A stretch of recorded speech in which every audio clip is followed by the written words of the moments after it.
Douglas, this is one of the things that has really struck me, because the Israel-Palestine issue, we've had people on the show to talk about it, but it's honestly not something that I have really paid a huge amount of attention to. I say that with some regret now, but nonetheless.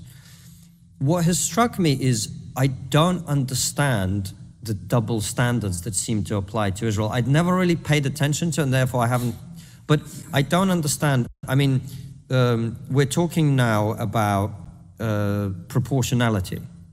And this is they always do, as long as it involves Israel.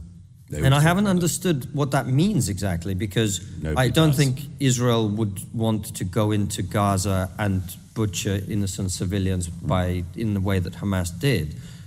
And also, in a war, proportionality is moronic. You're trying to win. Yeah, of course. So why are people calling for proportionality? Because they want Israel to lose. That's all. No, the international community always does this. There's, not much love lost across much of the world for Israel, for the same reasons as I described much of the Muslim world not having much love for Israel. Becomes the whipping boy, the scapegoat of the international community. The joke that the UN should have a football team. They would say, well, who would they play? Israel, obviously. There was a vote at the UN the other day, a few days ago, which simply called for one thing, which was the international condemnation of the Hamas massacres of the 7th of October. It didn't pass. Didn't pass. The UN couldn't bring itself to vote to condemn the massacre of the 7th of October, and when it was announced in the hall that it hadn't passed, there was much whooping and clapping. Now, we've seen this before, of course. In 1975, there was a resolution at the United Nations in New York that Zionism is racism. One of those proposing this motion was Idi Amin, fine, upstanding gentleman. A good guy. Yeah. And again, people watching who don't know who Idi Amin is, educate yourself. And the evening that the vote was put to the UN, a drinks reception was held at the United Nations for those voting that Zionism was racism. And who was hosting the drinks party? Kurt Waldheim. Again, people can look him up. Kurt Waldheim is the former Chancellor of Austria. He was a member of an SS battalion in World War II. So, the United Nations has been here before, plenty of times. The United Nations can never bring itself to condemn anything unless it involves Israel. And that is a pathology of the United Nations. But we have seen all of this before, many, many times. Too many times to count, ever since the foundation of the state. And that comes to one of the simple problems of, and I'm sorry, but we have to bring it up, anti-Semitism. One of the simple problems about anti-Semitism is, as everybody who knows about it knows, is that it's a shape-shifting virus. At one point in the history of Europe, in the history of our own country, the Jews were hated because they were poor, and then they were hated because they were rich. They were hated for not integrating, and then they were hated for integrating. In the era where you could hate people for their religion, they were hated for their religion. Then when that became impossible in Europe, you couldn't hate people for their religion, they were hated for their race. Then at a particular point in Europe, we discovered we couldn't hate people for their race anymore. So what did we hate people for if they were Jewish? We hated them for being stateless. Then the Jewish people got a state, and they were hated for having a state. Now, you cannot tell me in this situation that there's a coincidence here. It is not a coincidence that every way you do it, it ends up like that. And great figures, including somebody I've quoted a lot in recent days and weeks, Vasily Grossman, the great Russian novelist, the author of Life and Fate, among other works. And everything flows. He said everything comes from this. And of course, the great thing that Grossman said, the heart of his great novel, in those few pages where he writes about anti-Semitism, about the dark heart of the 20th century, as he goes from Stalingrad to Treblinka, the great pages in which Grossman takes the time out to talk about anti-Semitism in the midnight of the 20th century. He says, of course, that he says some of what I've just said about anti-Semitism being a shape-shifting virus, because of course Hitler had it, as rather well known, but Stalin ended up with it as well. I mean, it goes every direction, everywhere. But as Grossman greatly says, the thing about it is that it tells you about the person who suffers from it, not about the Jews. He says, tell me what you accuse the Jews of, I'll tell you what you're guilty of. People who hate the Jews for being religious have religious problems themselves. People who hate the fact that Jews have a state that they're willing to defend have a problem with defending their own state themselves, and much, much more, on and on and on. Wow, wow, wow. Douglas, man, he just hit you right between the freaking eyes, folks. With the logic, with the history, with, I mean, it's just amazing how he puts that all together and lets people know that what the heck is happening. I mean, look, there are a lot of marginalized societies in the world, a lot of marginalized races and groups and peoples of all ethnicities, all heritages, various religions. I mean, it's all there.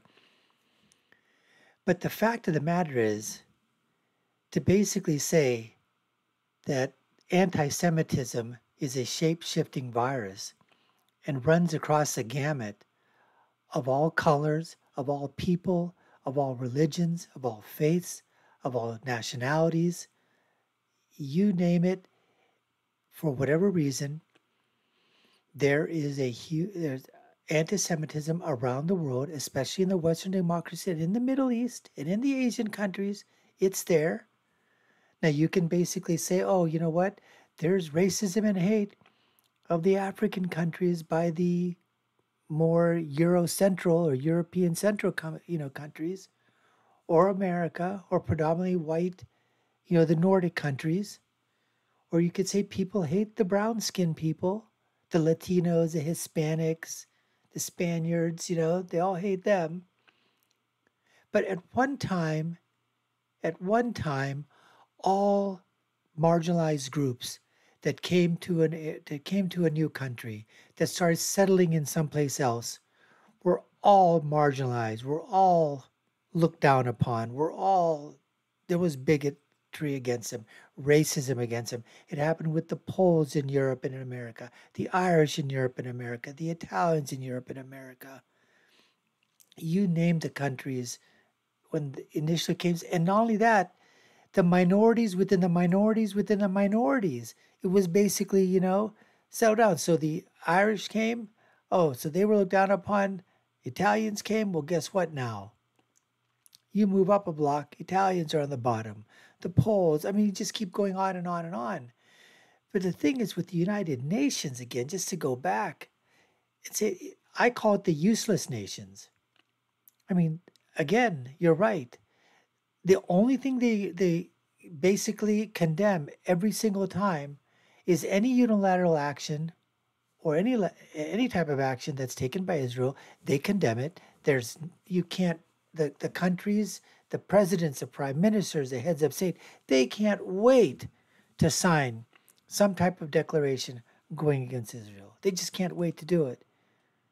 But then when you try to do something and get countries to come together to go and basically sanction Hamas, or to basically say what a vile, despicable, evil deed this was, can't get anybody. And then again, as he said, clapping in the halls and whooping it up, yuck, yuck, yuck, yuck, yuck, because they defeated the proposal. And we always say this, that when someone's telling you something that they hate, always look at them and find out inwardly is something that they hate themselves. And they're projecting it out. Whatever they're talking to you about it, they're actually projecting what they inside feel. And that's exactly what's happening against state railroads. Now, like I said, everybody wants to go back and forth and say, go back to the beginning, go back to the 1940s, go back to the 1900s, go back thousands of years. Look, the state of Israel is not going anywhere, folks. It's not going anywhere. And I don't know what type of who or what is going to be able to bring peace to that region. But if this continues to go on the way it is, every time Israel is going to be attacked, they're going to defend themselves, and they're going to go, on the offensive as well. And then the whole thing of proportionality is going to rear its head one more time. And they're going to be talking about it again. Was it proportional? And like Constantine says, proportionality in war, that's just being retarded. There is no such thing as proportionality in war. You try to decimate your opponent completely, the armed opponent. Anyways, we appreciate it. Oh, that's sorry about that. Let's go on with this interview right now. Point in previous interviews. So I have a grandfather from originally from Lebanon, Coptic Christian, but he was an anti-Semite. And people don't understand, when people comment in the West, they don't understand the depths of hatred that exists in that region. And when I say the word hatred, I mean it in its truest sense of the word. People in the West, they don't understand that emotion in the way that it's expressed over there. They don't anymore. They could do in the years to come, yeah. Yeah. And to the point that you then have people opining about it, and I just look at them and I go, you have no idea of what you're talking about. You have no idea. You have no concept. Yeah. You're applying a Western lens to judge a problem or an issue which is not Western. Yeah, they well, Israel, in the era that we've grown up, Israel suffers from being able to protect itself.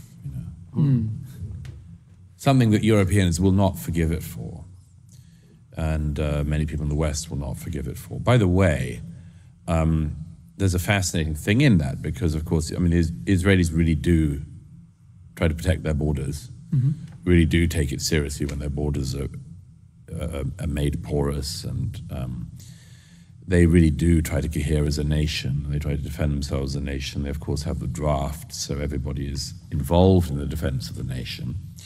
And this is all stuff that Europeans in particular think is in the past. We're past borders, we're past defense, we're past armies. The MOD and the Ministry of Defense in the UK, it effectively operates as an NGO. And it does things like, it's a bit like that Hillary Clinton thing where she said a little while ago, the first victims of war are women. I'm not quite sure about that. I think they are, of course, victims of war. It tends to be the first victims of war, the men who are fighting and dying. But anyway, she's just there's a bit of the MOD idiot. currently that's obsessed with the issue of women in conflict. The British Armed Forces, if you remember, basically they have a recruitment halt on white men at the moment because they have certain race and gender quotas they've got to get to by 2030, which means that you can only do it if you force a lot of women into roles in the front line they don't always want, and stop white men signing up. So we are in a country like Britain just totally confused about all of this. We don't have serious people, or not very many serious people, and haven't had for some time. And the Israelis do have to be serious. And as we were reminded on the 7th of October, when things go wrong, and something went many things went very badly wrong, but they have to respond. I mean, what did we do in Britain when 23 young women were blown up in a suicide bombing you did at Manchester absolutely Arena? zip, zero, nada. Crooned, you don't did look nothing. back, and we're all diverted by the media who told us, don't look back in anger. Shut up. So the idea that Don't look we back in know anger. what to do in this situation is nonsense. We see the Israelis struggling through things that we struggled through in history, and certain numbers of people dislike them for having to struggle through that still. Didn't you know we're in this Because they era have where the we guts just to do sing what's kumbaya necessary to after be we're done. attacked? And the one that always stood out for me, actually even more so than the Manchester bombings and that act of terrorism, was the murder of Sir David Amos. Oh yeah, well that was just memory hold by his own colleagues in the most shameless way. Killed by a jihadist who sat beside his body, very pleased with his work. And if you listened to the debate in the House the next day or a couple of days later in memory of Sir David Amos, who was killed, just over 2 years ago? If you listen to the debate in the House, you'd have thought he died of natural causes. I think his colleagues behaved shamefully. They all said how much they wanted to pay tribute to his memory. Well, they didn't. They didn't. They betrayed his memory. He was killed by somebody who was an Islamic extremist, supremacist, jihadist, call him what you want. The whole of the House of Commons covered for that. Now, some people said to me, Douglas, you cannot point this out. You might jeopardize the trial. The reason they're not saying this is because they don't want to say these things ahead of the trial. This man is simply the suspect. The one you found covered in Sir David's blood beside the body. Yes, of course, he's still a suspect. You mustn't prejudge the motives. No, of course put not. That discussion off for another time. When is the other time? The other time is after the Never sentencing. came. Oh, good. I look forward to it. Never came. It never After came. the sentencing. Anything? Nothing. Crickets. In this country, in Britain, we can't seem to summon up the guts to talk about this anytime. And you know why? Because no one knows what to do. I would say it's because they're scared, Douglas, if I'm honest. They're terrified because they're part of them are thinking, and they look at Sir David, and I actually met Sir David. He was a wonderful man, really. Lovely man. An English eccentric in the best sense of the word. But they're looking at him, and they've sat down, and they've eaten lunch with him, and they've drunk with him, and they think, shit, that could be me. Well, you know what? Joe Cox was also killed by an extremist. A lone wolf madman who seems to have been inspired by some kind of neo-Nazi ideology and one of these kind of loser fringe of the most fringe people. And I don't remember, after Joe Cox's murder, people saying, let's not prejudge why the murderer did it, or let's not spread any blame around. I don't remember that. I missed that. There was an awful lot of spreading of blame around. They tried to blame everybody who was about to vote Brexit for the murder. They wanted to blame the whole Leave EU campaign for the murder. So I didn't see any lack of prejudging there, but I also didn't notice that MPs were quiet in identifying the ideology of the man who had murdered their colleague. So, why did they not fear gangs of neo-Nazi men coming around and stabbing and decapitating MPs in the name of neo-Nazism? Because it's not a very big thing in Britain. Despite the bogeyman holding out of neo-Nazis as always being about to take over. Don't forget, of course, we live in a country where the left, The Guardian and others repeatedly describe Suella Braverman as far right. So, although they use that language, they clearly don't believe it or mean it, because they would be fearful. I mean, I don't doubt, of course, many MPs and many I've spoken to from the Labour Party and elsewhere were very, very shocked by Joe Cox's murder. And it was deeply, deeply shocking. But I think that most people have recognized there are not very many people in Britain actually likely to follow, I hope, that murder of Joe Cox's extreme mad ideology. There was certainly nobody in the country who would cover for him or say, well, he had a point or anything like that. Nobody wanted to be near that filth. But why do they not identify it in this case, and why are they fearful in this case? Because they know that the problem exists and is bigger than they want to admit. Now, there's a problem. You know, Douglas is so right about that. That happens all the time. We see it here in the United States of America. We just had those mass murders. They found out that it was from a transgender. He's got his manifesto. They're trying to block the manifesto from being in court. There's hearings on the admissibility of that because it goes against the narrative. It's a transgender person committing the crime. And not only before that there was another instance of a transgender person committing a crime, causing the deaths of some people. That also the press is trying to stifle. Eventually the stuff comes out, but the amount of energy that is being put to the fact that it goes against the narrative, they don't want that being played out in public. You don't hear it being talked about on any of the news stations or any of the alphabet networks or whatever. New York Times, nobody talks about it. It's just hidden. And then when it is, it's the back pages. It's the back pages. Somewhere stuck in the middle, never the front page story. Never. It's like a black cop shooting a black person. You know what? That's not a story. Unarmed black person being shot by an armed black officer. It's not a story. I mean, it has to really be something really out there. But they'll look at it. Oh, you know what? Yeah, the guy was, he was a hoodlum. He was doing something. Police officer, black police officer shot one or whatever. But you have a white police officer shooting a black person. Self-defense, stopping a robbery, stopping the murder of some other people, helping innocents survive. Oh, you know what? That's our narrative. Let's run with it. Let's lie about it. Oh, he was in self-defense? No, it wasn't. Anything that they can. That's exactly what happened in these two instances. Because politically correct. Oh, let's not say anything against Islamists or terrorists or fundamentalists or anything like that. No, we can't say anything about that. Oh, he's standing over the body. Blood's all over him. Alleged, alleged, alleged. What the hell do you mean alleged? It's right there in front of you. Have the court case. Adjudicate it. Put him in jail. And then wait for the gallows. Capital punishment.